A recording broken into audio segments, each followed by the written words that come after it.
coming from the Gen Z mind, how easy it is to convince them. क्योंकि मुझे ऐसा लगता है, being an HR fellow, मुझे ऐसा लगता है कि उनको convince करने के लिए भी you need as a leader to learn a lot, because they do ask so many questions, right? So do you really feel it, or they get easily convinced कि हाँ ये लीडर है, ऐसे ऐसे करेंगे, ऐसे ऐसे हो जाएगा, and then you can easily take them the way you want to? मुझे लगता है दो इसके एलिमेंट हैं. पहली बात तो the art that we need to learn. सब बात करते हैं लिसनिंग स्किल्स की ना, तो लिसनिंग हम कहते हैं कि जी डीप लिसनिंग हमें आनी चाहिए. एंड उसका जो दूसरा पार्ट है, हमें स्मार्ट क्वेश्चंस करने भी आने चाहिए ना. The way we have grown up, तो हमने बहुत ज़्यादा स्मार्ट क्वेश्चंस करने की हमारे पास प्रेमिसेस कम रहा ड्यूरिंग दैट टाइम ना. मैं जनरली बात कर रही हूँ, एज एन इंडिविजुअल नहीं. तो वो जो स्मार्ट क्वेश्चंस करना और उसके जवाब के लिए अगले का तैयार होना, वो is not that framework that was already available. हमारे तकरीबन इस साल में 4% का रेज आया है जनरेशन मिलेनियल से जो जेन ज़ी में चले गए.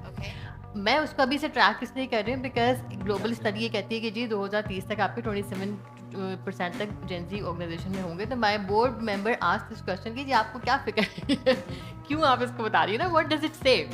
तो मैंने इनसे ये कहा कि मुझे ये नजर आ रहा है कि जो ये जब सवाल करते हैं तो हमारे लोग उसकी दिशा तैयार नहीं है.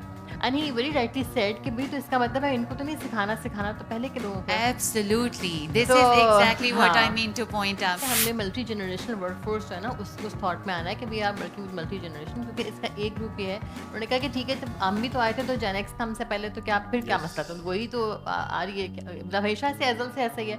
तो ऐसे the only difference is that they are open to ask questions. So the other part of the table needs to be ready to answer that and in their own language connect करना है.